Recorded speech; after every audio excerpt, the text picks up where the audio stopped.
Hey guys, and welcome to another episode of the IRL podcast. Here we talk to people who run and own businesses, and we dive deep into what it really takes to make it all work. No fluff, no sugarcoating, just real, honest conversations. So today we have Markus, who is the co-founder of GoGenie. Yep. And Markus is an amazing guy. He has a very interesting story. So I invited him, and we recently met.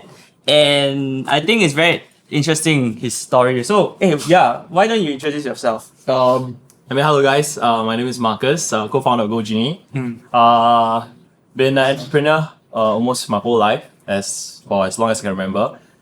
Because I think end of the day, it is not by choice actually.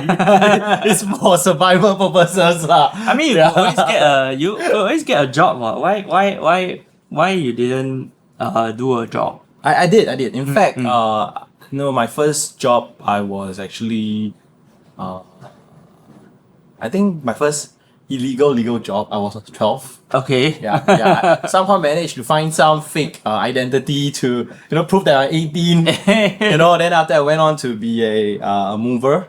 Okay. With those foreign workers sitting at the back. I see. So I'm just the only Chinese boy, with them. Oh, is it? Yeah, having to move school, why? Because they pay very well. So they pay I don't come from a very privileged family. If you go work part-time in the past, right, they will ask you bank account firstly. The time no bank account, too young. Right? Then secondly is, usually it's 30 days later than they pay you. You already know money. Finish 1 month job and they pay you. So, but all this moving, all this, I would say all these jobs, right, they pay you cash daily. Yes. So not so much about how much they pay, actually, it's more about they pay you cash daily, right? Yeah, so that is why I went to do that. That was my first illegal job. Oh, okay. That was how old? That was 12 years old. Huh? Yeah. And you can carry things? You're quite a big size, Yeah, so you see this quite a big CC guy. Okay. I was quite tall, about 160 something at 12. Yeah, so, and also quite, Chinese people would say quite 操劳. Yeah, quite 操. Till now still 操劳, but yeah. No lah. Yeah, so that was my first legal job. Then from there on, my first entrepreneurship experience was when I was as young as 9 years old. Oh, what do you sell? Pokemon country erasers, right? Oh, yeah. you're the guy that scared me. How filtered is this? How filtered is this? Doesn't matter. Yeah, so last time I remember very clearly I was 9, right? Yeah. It is a good age. Why? Yeah. Because last time P1 to P3 is morning session. Yeah. Right? Then 4, 5, 6 Yeah. afternoon session. That was back in the day. Back in the days, right? So what I did was that every day in class I do nothing, I play eraser against myself. Why? Because I'll play against the morning session people, I'll win their eraser. Right? Yeah. Once I win, right, then I'll sell it to the next session. Okay. Yeah, which is the P4, P5, P6. Because the allowance got more, ma. It's a mini PC. Series A. I So flip. So that was my first experience dealing with money. Trying to make a living. Then later on, I moved to the Pokemon card. I'm like the dealer also, right? No. I'm like US man. I just buy. I just keep buying. Wow! I steal money to buy. So I was like the plug in primary school. Yeah. So always I'll buy. Then last time school bus, right? We got school bus. Yes. So that's where I lost the most money. What school are you from? Shit, I very worried we same school. Different school. Yeah. So last time I got school bus, so I'll always go school bus, right? I'll go 30 minutes before anybody. Then after I'll start sitting there, right? Like 开店 like that. Then people will start coming to the bus, right? To look at the album, the cards. Then what to buy, then I start trading and start selling. Yeah. So that is how I started, realizing that I like to do this kind of thing. Oh, okay. Yeah. So I've been doing this while managing my other part-time jobs. Okay. And but as you can tell, I'm a very bad student lah. I'm also a bad student. No, bro. A law graduate is not a bad student, bro. I study at the last 2 days, 3 days or something. That's even more amazing, right? You're the type of student that everybody hate, I like copy people. Every day sleep in class, then suddenly exam day, wow, top 10 in class. No lah, I not top 10, I always bottom feed. Yeah, just somehow A-levels made made it happen for me. I was like, where's the C? Wow. Yeah, but anyway, Wow, so then after that, from like selling country eraser to selling Pokemon cards and Duel Masters. Oh, Yeah, it's standard lah. All the Then- cards, masters. Then after that, you went to do like actual like. No, so I went labor. into labor jobs. Then my part time mainly labor jobs. So Okay. it's like when MBS first opened, Okay. I was there as a cleaner on the food court. Wow. Yeah, it's like clean the table. And the Rasapura, No, the food. the first floor one. No, The basement, Basement the one at the ice rink there. Yes, the ice rink food court. Okay. Yeah, so I was the first batch of cleaner there. Oh. Yeah, so I was there to help them, clean the tables, wash plates and everything. That was when I was 16, I think. Oh. Yeah, wow. so I've always worked part-time jobs, all sorts of odd jobs. And why odd jobs specifically? Because it has the lowest barrier of entry. They ask the least question. Right. Then I only started going into sales, selling phones, selling gadget, laptop. Oh, where IT do fair. you? Oh, Back so- then, IT okay. fair was the thing, man. Yeah. But how did you get into IT fair? Like you actually went to buy some stuff? No, I am just when it comes to one-to-one, I'm just a bit more chatty in nature, right? Not in a big setting, right? And I tend to be able to talk to people. Like if I say how I get a cleaner job in MBS, was because I was doing some cleaning job in basketball association, Okay. right? Floor cleaner back then. Then from there, the same agency actually have another job in MBS. Okay. But I just happened to ask them, have a conversation with them. I said, hey, after this campaign, do you have any other campaign? When is the next campaign? Start asking a lot of questions. And that's where I found they have another one at MBS. Okay. So I'm like, okay, I'll go. Yeah. How then all that while you're still studying? Yes, all of this while I'm still studying. Where do you Studying. study? Where do you study? Secondary school or primary school? All the way. So primary school, I was in Mahabodhi. Okay. Yep. Then after that, secondary school, I was in Damansek. Oh, okay. Then That's why you got into basketball. I think basketball has a in a way is my tortoise shell, because when I was younger, I was dealing with a lot of emotions that I don't know how to handle, I don't know how to manage because of my family background. So my only safe space back then was basketball. Okay. So apart from doing all these jobs, basketball was one thing that kept me in check. Right. So since primary 4, started playing basketball all the way. P6, I barely passed my PSLE. I think I passed by 1 point, 1 mark only. Pass is how much? 150, I think back then. 300 points. So if you fail, what happens to you? Sorry. Retain, oh. Oh, retain. Oh, Yeah, okay, retain. But I managed to pass by 1 mark. Then was lucky enough to get DSA into Damansek. Okay. Yeah, that's how I managed to go into NA in Damansek. Then continue playing basketball there. But I failed my N levels. Supposed to go Sec 5, but I failed my N levels, so got kicked out of school. Then when N level you want to go 9 tech, right? You have 10 choices. They give you 10 choices. I got rejected for my first 10 choices. For IT 9 tech. Yeah, that was how bad I flunked my N levels. Okay. Then I had to appeal twice to get into 9 tech.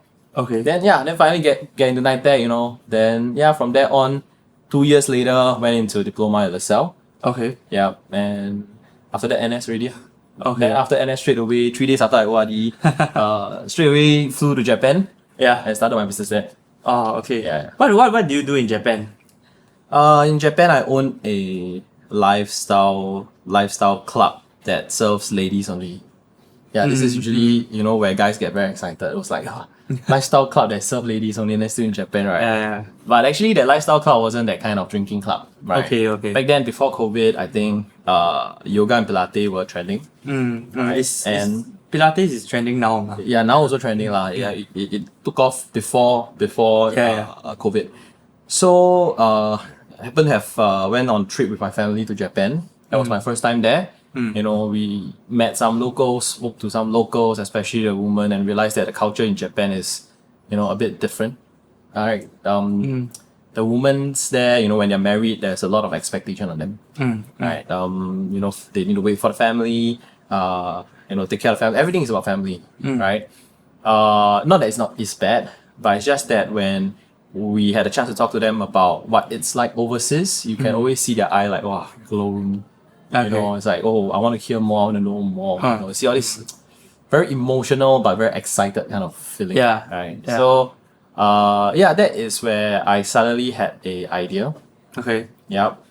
Back then we only know one property agent. My mom owns my family owns like a sub property in Japan back Okay. then. Okay. Yeah. So yeah, discuss this idea with this only person I know in Japan, and of course my mom as well. Then decided to go for it.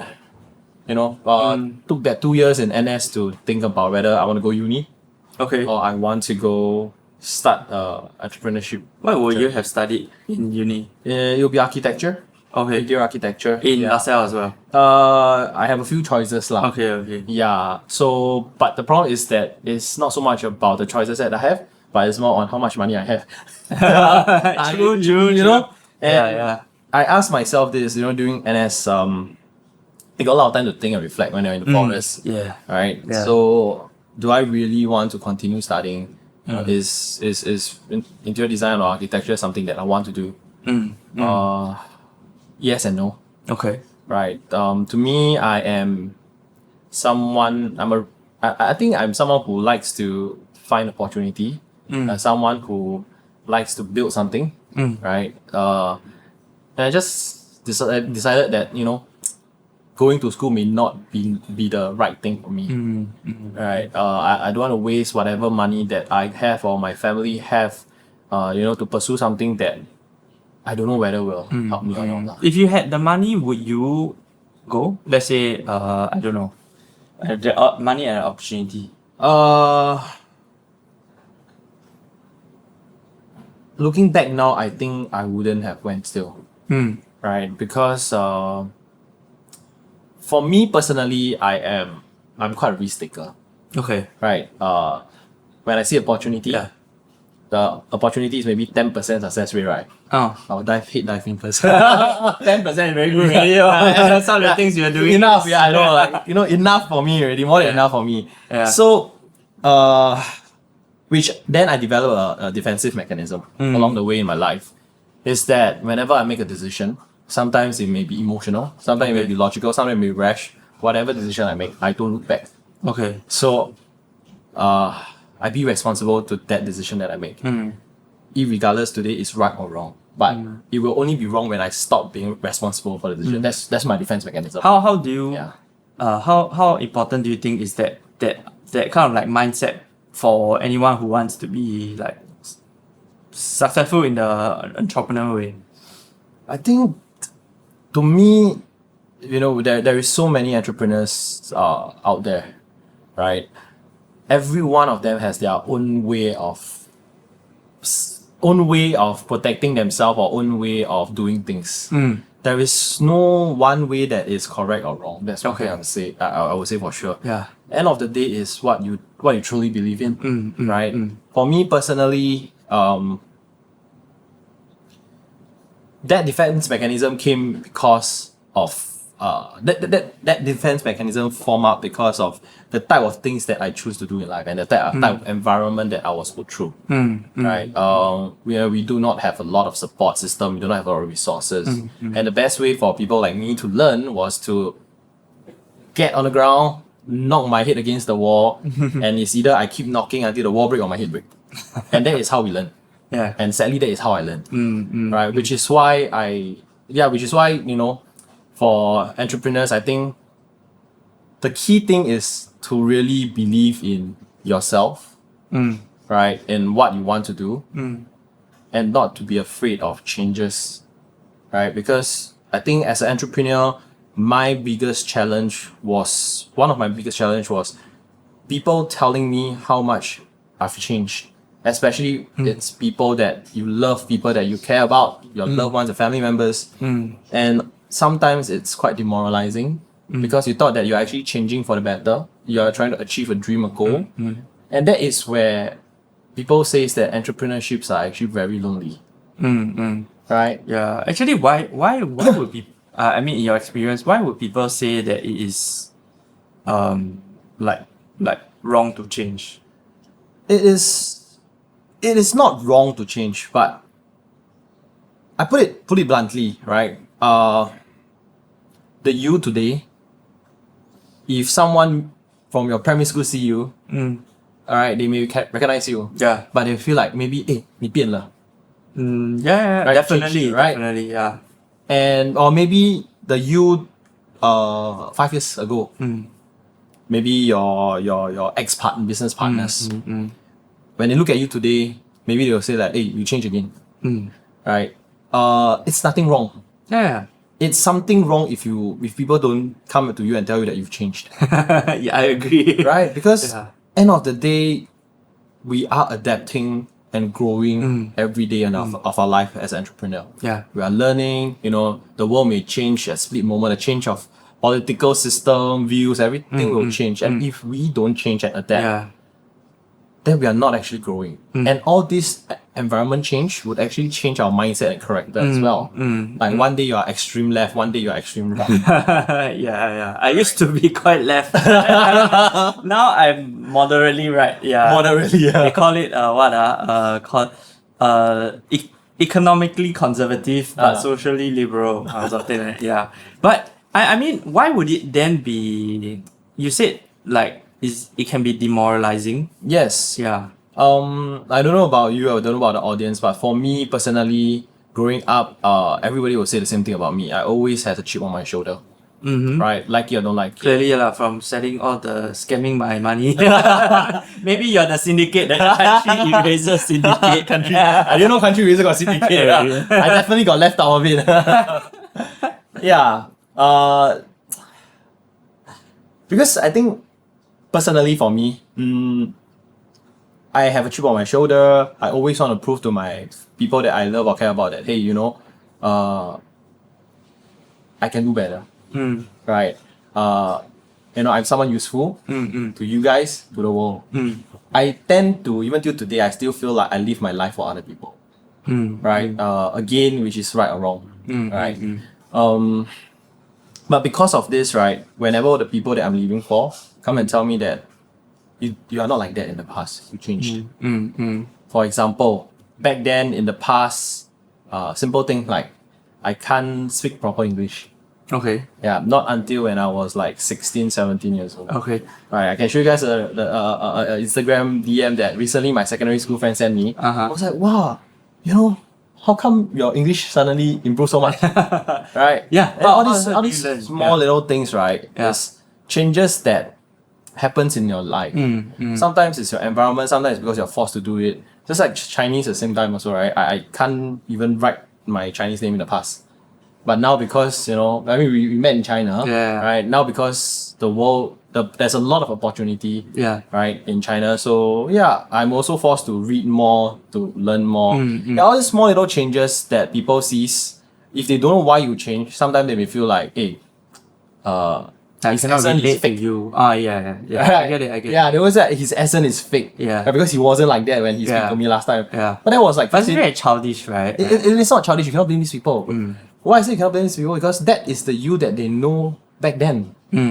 Right? They have not been with you every day. Even the people that are with you every day, like your parents or your partner, you may change so quickly that they are unable to catch up. Right? So that's why I say sometimes all these small little things along the way, it gets very demoralizing. Now, if your mom says that, for example, your mom tell you that, hey, why are you so materialistic? And from her perspective of you being materialistic is because you are working so hard to make money. So things like, why do you need to work so hard? I gave you this life, right? Not for you to work your ass off. It's for you to enjoy, treasure, spend time with your family and things like that. She will tell you that in the past you're not like that. In the past, you would spend a lot more time with us. In the past, you don't talk about work, So all these small little things that people say, your loved ones especially, gets demoralizing. And a lot of people get affected by it without noticing. Especially men, because a lot of times I feel men... there's still the expectation from society that you provide. You need to man up, you need to provide and things like that. And and it forces you to change. And I think the key thing is it's okay, right? It's really okay. Yeah. Then how do you kind of like juggle that, in your own journey? Like how do you try to still be okay with that while still working hard? Because I mean, you could very easily, okay lah. I mean, my parents or my like family say, okay, I don't need to work hard, then I don't work hard lah. You know? Yeah. But I mean, in us, I think there's like some drive to build, right? Yep. Yeah. And how do you juggle that? I think I've come to accept.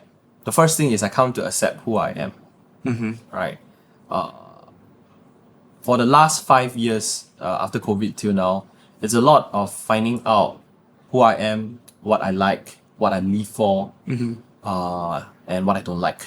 Okay. And with that, I think it gave me a lot of clarity in terms of my directions in life and in terms of the type of person that I want to become. So, more importantly, I realized that communication is very important. I'm someone who is very bad at communicating. My business partners will know, my parents will know. I'll keep everything to myself and I'll just suddenly explode. Okay. Right? But then I realized that it's not the right way to communicate and love the people that you love.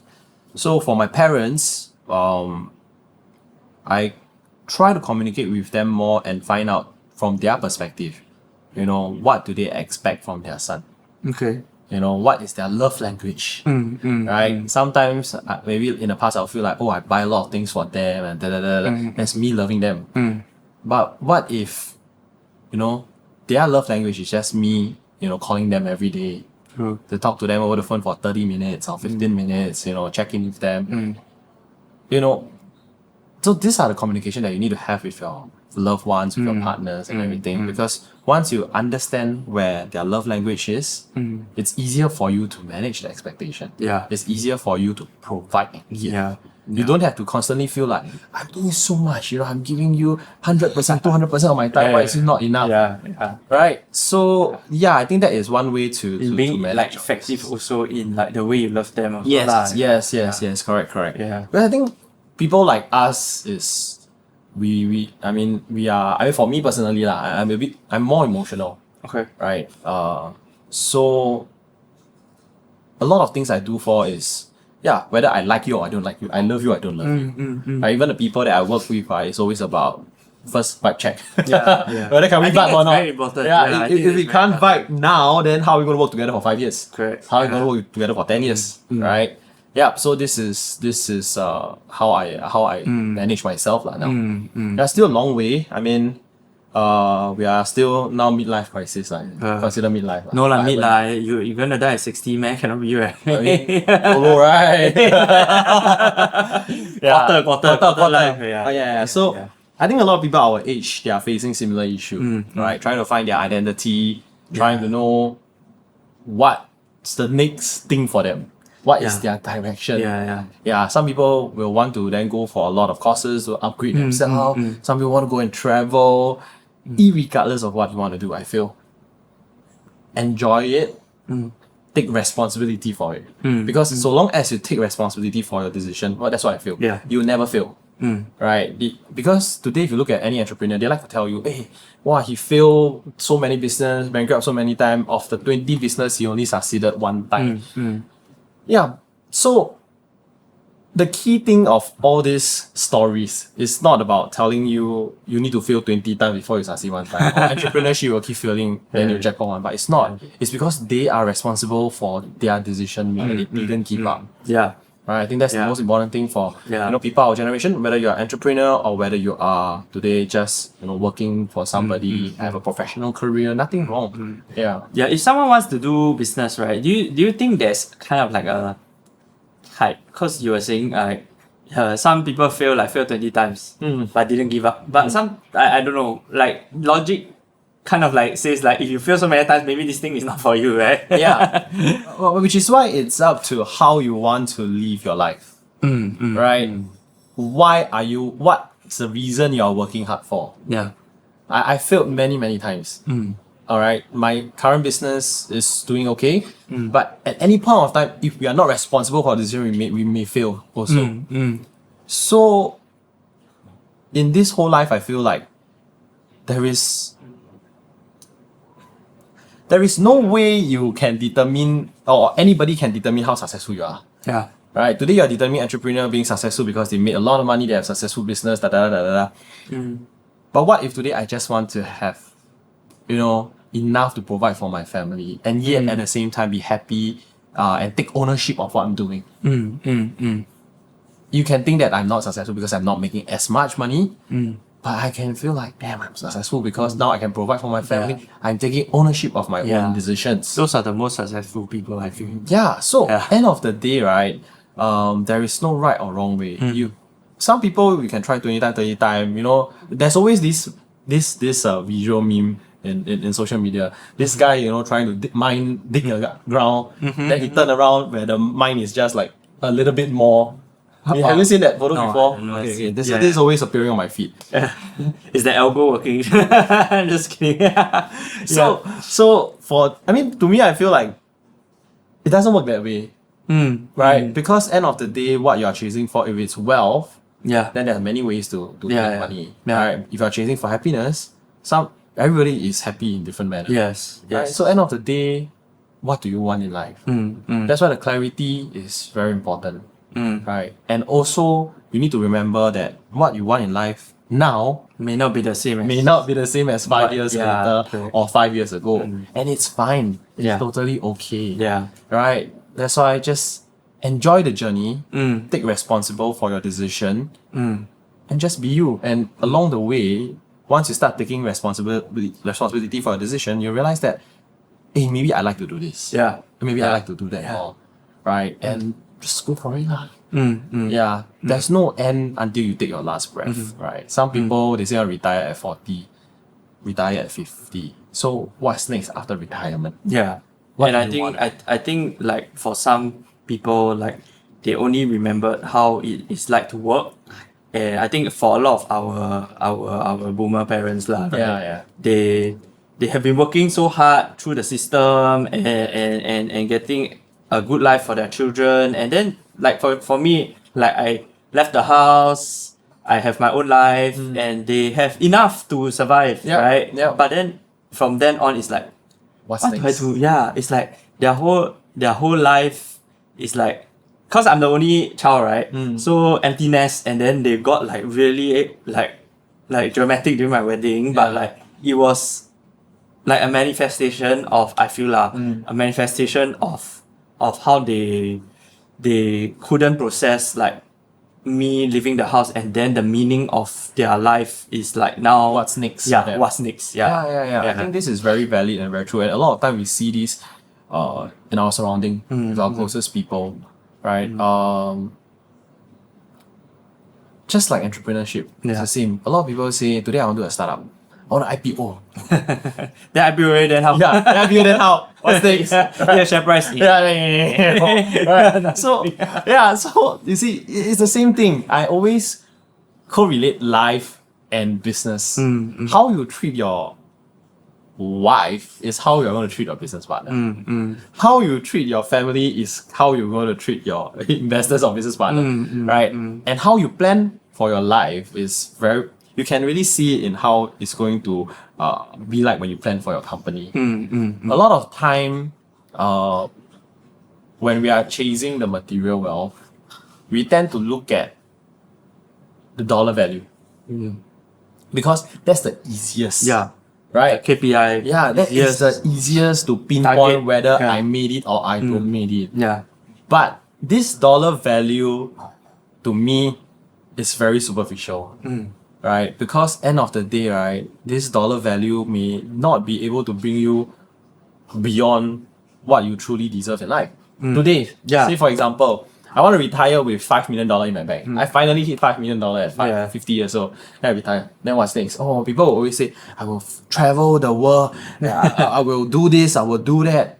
But honestly speaking, most of my friends that does this, they either come back from retirement after Yes. 1 year Yeah. or 6 usually months or later, 2 weeks. or they will be like, I will go and drive Grab because I Yeah, cannot stand correct. whatever is happening at home. I just want to get out. So that is what I think we are talking about. Yeah. Is when you are living life as per it is on a daily basis and look forward to what's going to happen next, you don't necessarily need to have a retirement Yeah, plan yeah, or yeah. I mean financially you need to have a plan lah. Yeah, Okay? yeah. Later a lot of FA will beat me up. After I go. I'm even more out there. I just say I don't believe in fire, man. Yeah, but I mean you still need to plan financially, correct? But what I'm saying in terms of managing your own expectation in life, don't set a full stop. Right. Like I just need this and full stop, and that's it. Like I need to get $1 million in my bank and I'll be happy. Yeah. Or like I need to IPO my company and I'll be happy, right? Yeah, so you won't be happy. Right. The happiness is gonna be very short-lived. I mean, not because we made it, but we've seen a lot. Yeah. A lot of people around us, right? Especially businessmen, working professionals, whereby whenever they put a full stop, when they achieve something, they will come back for sure. Yeah, correct. And I think maybe what we were we kind of alluding to, right? I mean, I think we both had the same mindset, but like how I guess we can kind of summarize how to live life is that life is not like just one goal, right? A goal that is more like a lifestyle in the present that can change and be open to any change while we go along lah, right? At the same time, taking care of your family and your community and all. Yeah. I mean, depends lah, right? For us, we are family centric, right? I believe that's the same for you, that's why you vibe so well. But there are also many people who they are more carefree in life. Yeah. And there's nothing wrong about it. Right? Yeah. End of the day is so long as you take responsibility of your own life. And own it lah. Own it, enjoy don't it. just be like a ghost behind working lah, right? Yeah. And the most painful thing I think in life is a lot of us we tend to feel like, oh, how nice I have this idea. How nice would it be if I go and try it? Yeah. How nice would it be I go and do it? Or worse, sometimes right, some businessmen they succeed already. I'm like, hey, 5 years ago I thought of this also. Yeah lor, wow, this still my idea. I thought of this earlier before him. I hear that a lot. Yeah, we hear that a lot. I catch myself also. It's like, hey, this is my idea. Why I never do it? Yeah. So I also realized that. Yeah. Myself. I mean, I'm someone since young, right?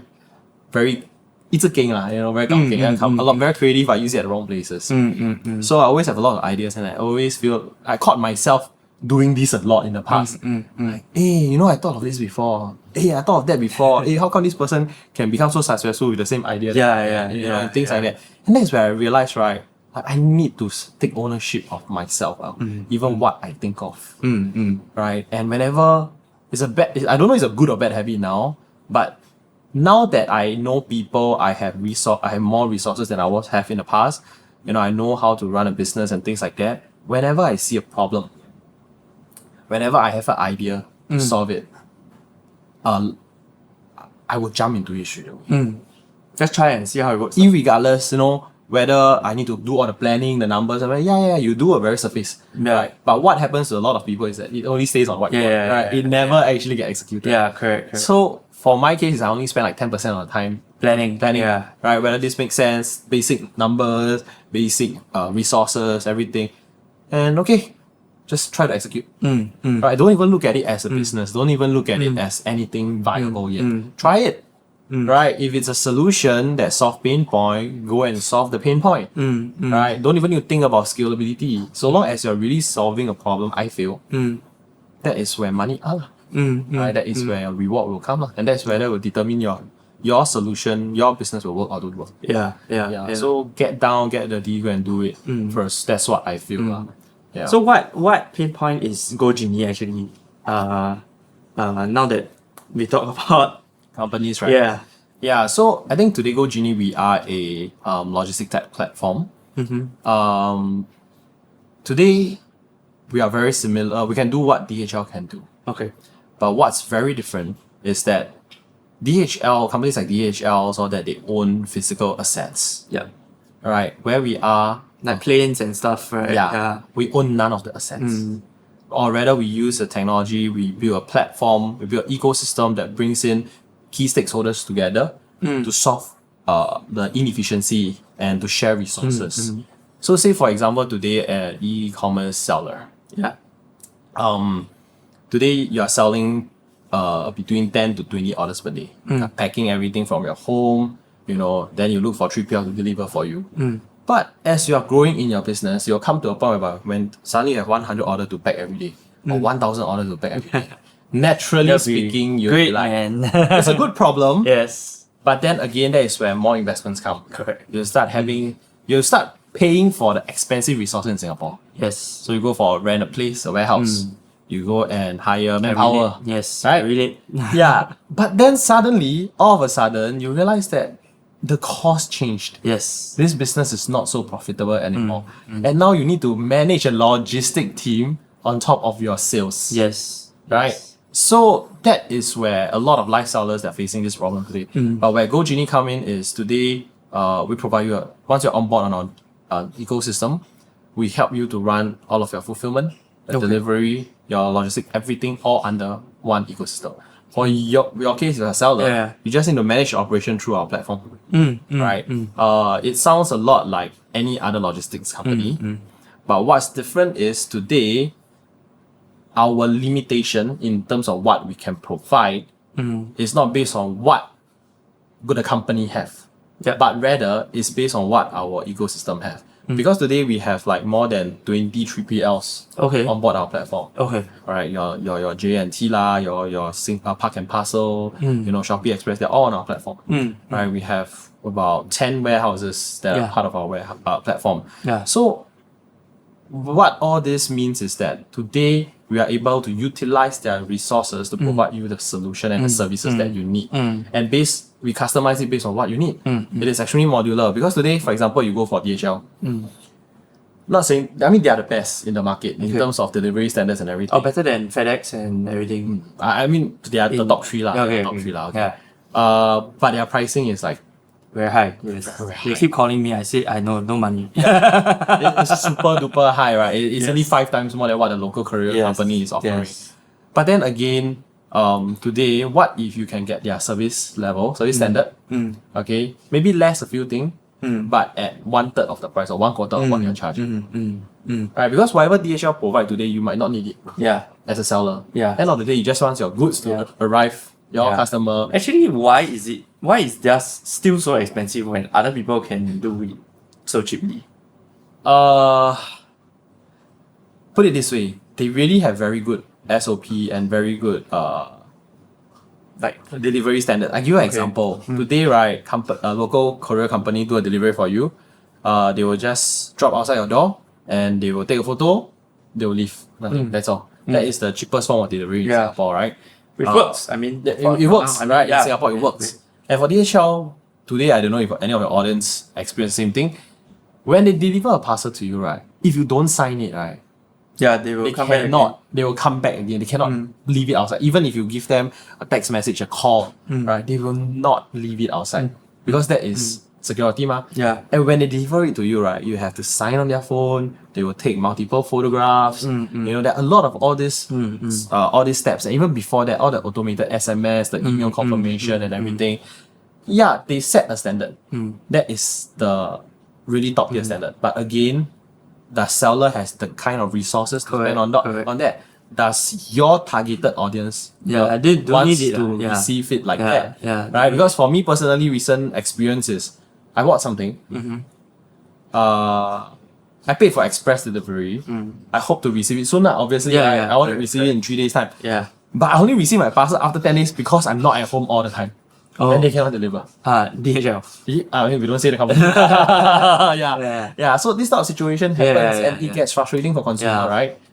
So end of the day, where Go-Genie comes in is we provide you like a buffet.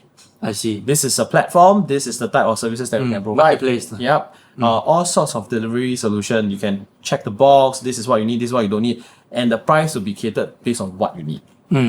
So what you are paying for, right? And what we are doing right now, we are not trying to go for price war like what a lot of the companies are doing.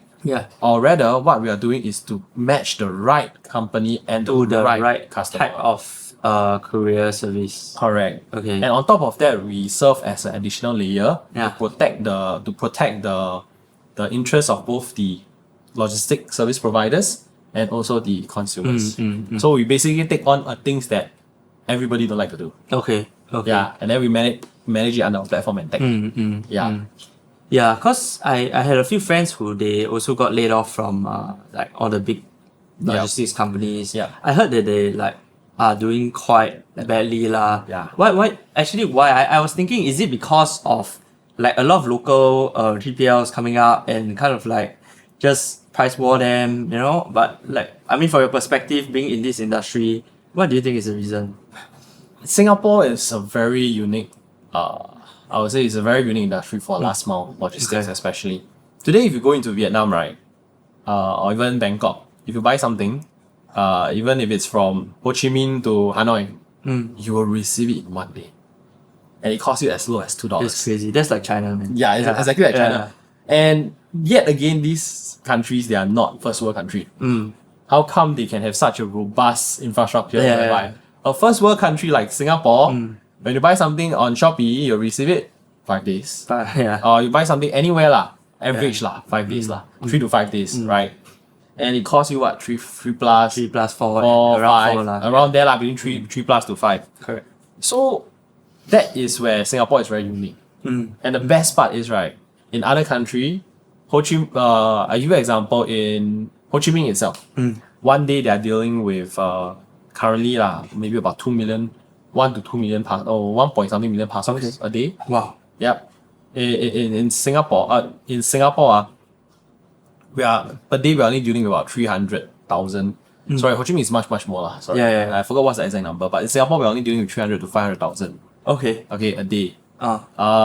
With this type of market volume, yet we can, and such a small country, we still cannot deliver within 1 day, fulfill within 1 day. And the reason is really because, right, firstly, we do not have the market size. Yes. We don't Singapore's have not market lah. I keep talking about it. Singapore is really not a market. Singapore, we do not have the volume that other country has. Number one.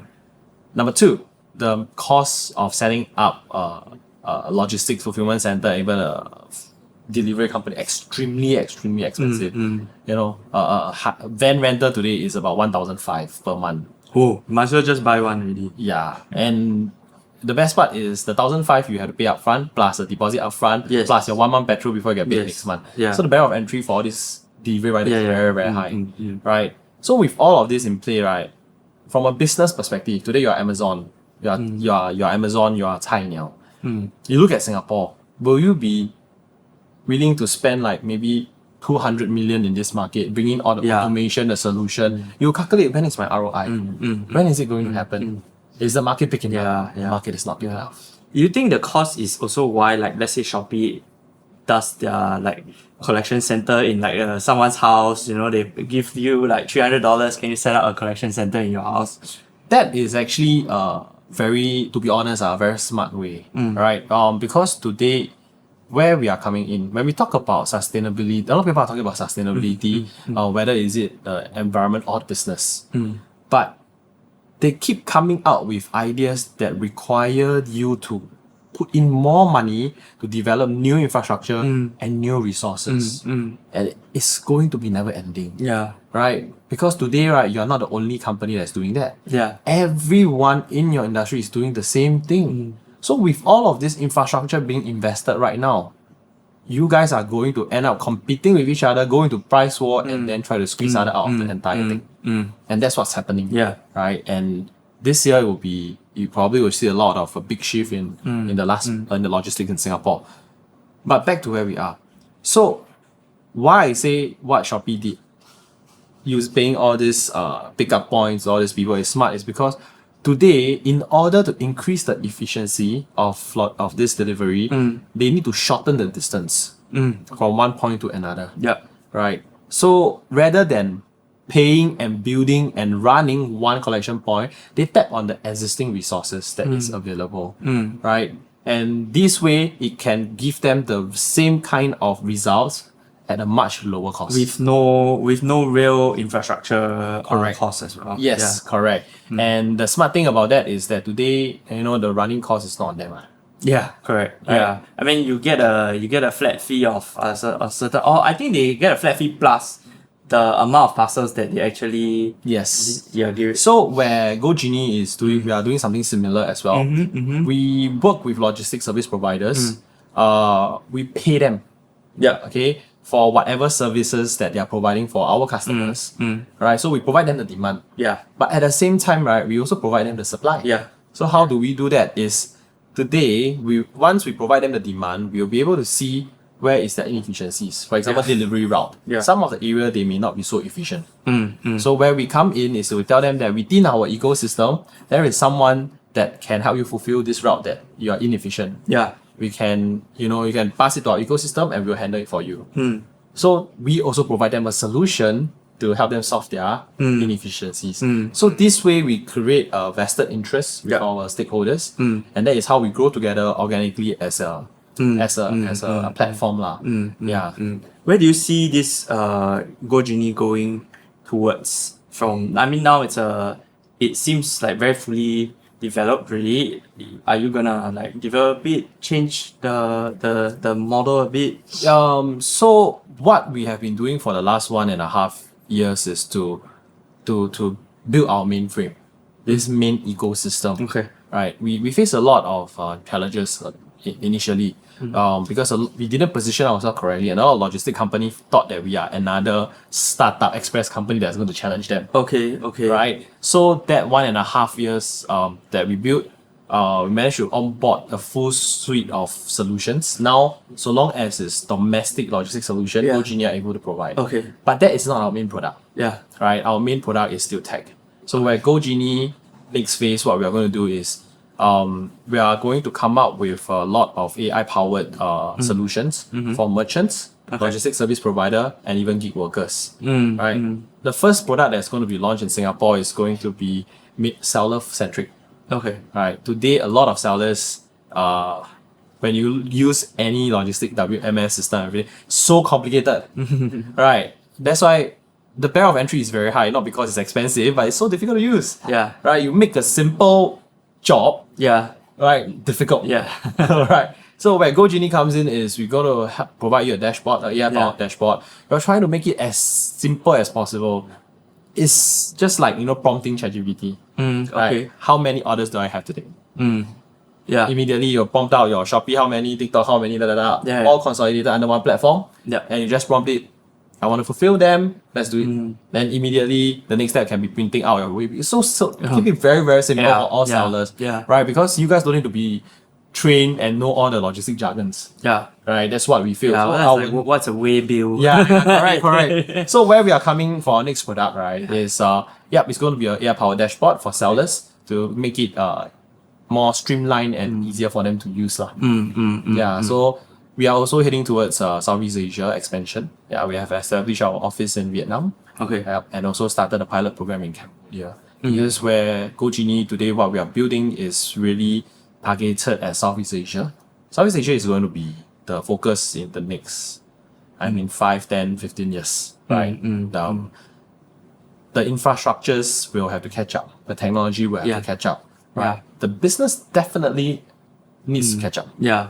So where GoGenie will come in into all these countries is to help them to close the gap for their domestic logistic infrastructures. Is the reason why you guys chose Southeast Asia because it's still not at the development level as most of the other Yes, very sharp. places? Yeah. Because if you look at US and you look at China, you look at Europe, they have their giants. Yeah. Right? 菜鸟. Cainiao, Shunfeng, Yeah, you Shunfeng have is the Amazon, fast, man. you Yeah. have all these giants.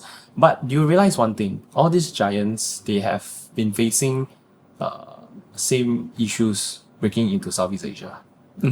Right? Where is Amazon's robotics automation? Why are they not there yet? Yeah. Right? So it's not I that think they don't tried. yeah, they all tried actually. Yeah. But they realized the same thing, right? Southeast Asia is not ready. The market is too small. The market is too slow. And very fragmented. And very fragmented. Yeah. That is the right term. Yeah. So where GoGenie sees this as an opportunity, right? We understand the landscape of Southeast Asia. Logistics are actually very, very fragmented. Yeah. Right? It not like China or US where they have like 60-70% owned by the big companies. Yeah. Right? The market Yeah. share. But in Southeast Asia, I dare say maybe as much as 70% is owned by the fragments. Yeah. Right, the SMEs. Right. So where GoGenie comes into all these places is we help to consolidate all these fragments together, all these SME under one platform, whereby they then can actually share the demand and also share the resources to help them to increase their and uplift their business. Yeah. So like for Cambodia, we are playing a role of a 4PL. Okay. Yeah, we are going to Cambodia to connect their port companies to players, SMEs, like for example in Singapore term is like Lala Move. So we are going Lala there. Move is not SME, right? I mean it's China company, but I get it. But we see the smaller SMEs right? So we go there and provide them a platform, consolidate all of these players, smaller fragments together, and serve the bigger players. So it's the same in Singapore. So we work with all these smaller companies. A lot of these companies have never done MNC projects before. Oh, okay. Right. Firstly, because maybe their SOPs, securities, the insurance, everything just doesn't match. So we come in, we provide them the things that they require, and help them bring the job to them. And we monitor, we run, we manage through the platform. And why this can work is because the platform provides full visibility to everybody. From the moment the goods touch Singapore, down all the way, every step, every movement by who, what time, down to the consumer. Everything is full. It's like the Chinese system. And yes, it's crazy. Yes. Super advanced. So this is what where we are. Yeah. Well, actually, I was just thinking also geographically, right? So how would you compare like Southeast Asia to like South America? Because I would say like both are equally fragmented, but would South America be also in a similar position? Or?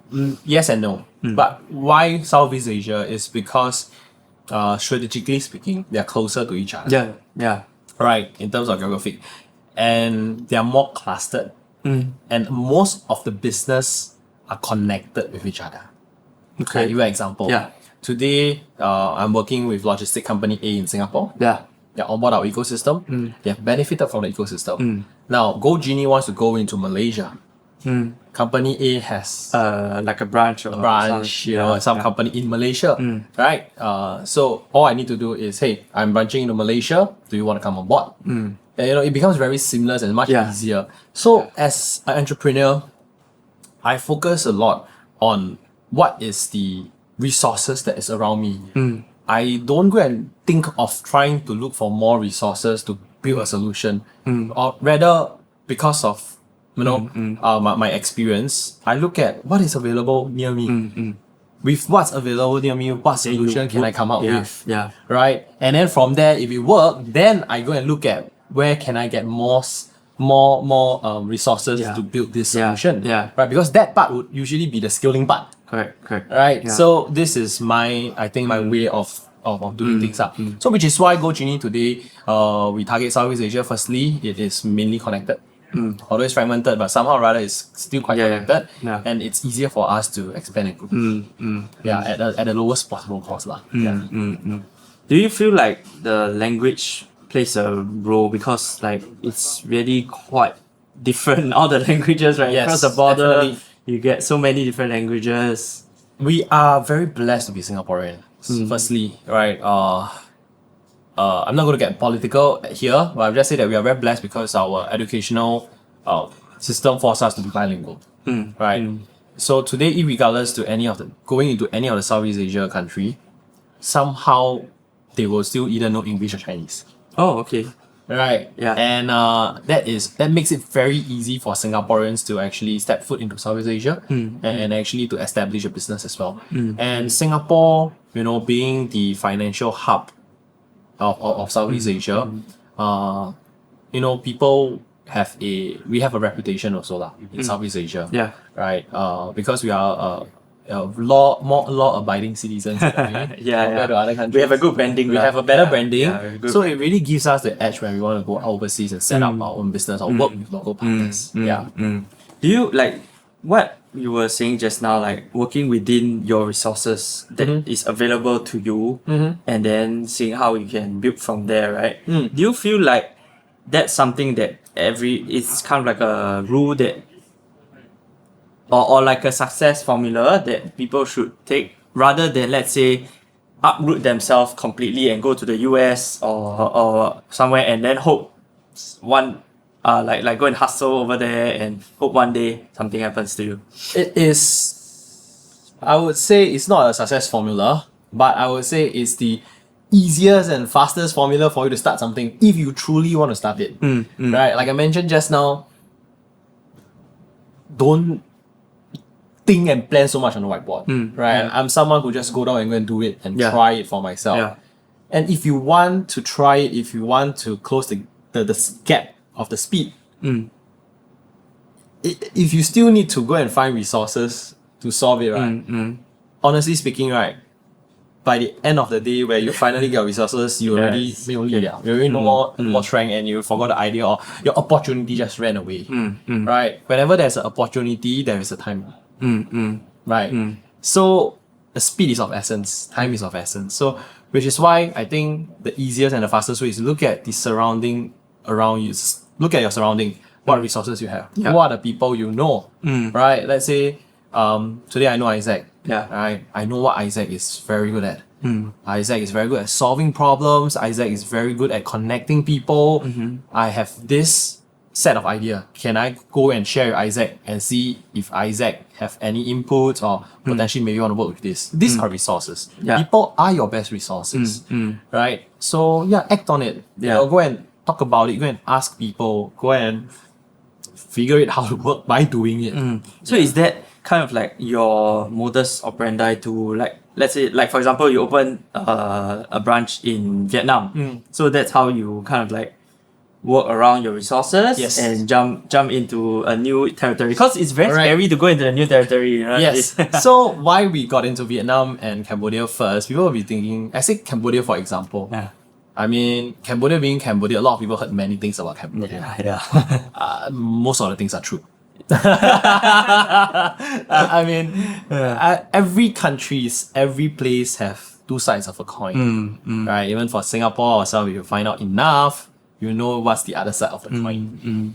So for Cambodia, but why Cambodia for Go-Genie was because we happen to have some business acquaintances, family friends that are there who understood the industry, who has, you know, more understanding and more market share in terms of what they're doing in their own business. So that is how we decide to go to Cambodia and do a pilot first. And Vietnam is the same because we always have business acquaintances, partners there. Right? This way it helps us to lower the barrier of entry. Right? As I mentioned, Go-Genie is a very young company. While establishing Singapore, we are currently establishing in Vietnam and Cambodia. We have a very lean team. So how do we do that? The people we trust. Right? The people who knows what we are doing, who have vested interest with us, or even the companies within our ecosystem who sees how this ecosystem can help them and think that they want to do this, bring this to other countries as well. So it's shared resources, it's a network. End of the day, why people say network is king. Right? That's the reason why. So all this pilot, actually, in fact, it costs us very, very little money. Right? It's only man hours. Right? It's only maybe some tech costs. But that's about it. Right? How do you then suggest for someone that wants to go into a certain certain market that probably doesn't have the network yet? From what you're saying is that you should just go and find a network first and then try to penetrate through that network rather than just going there lah. Right. For me, it's there are the right way to do it, right? The right and professional way is, you hire consultant, you hire people, or you go for some MICE event. Yes. So that is how you can bridge your way over there. But I like to do it from the ground level up. I personally would say I'm in the logistic industry. I personally would try to engage some logistic services in another country. And from there to try to understand better how they run. And from there, talk to their people. And from there, potentially these people can become my first partner. Right? Really going from the bottom up. Because today, if you go from a top down, it's not that it's wrong.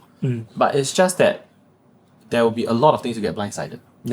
And end of the day, you know, all these transactional and paid networks, right? They are transactional. Yeah. Right?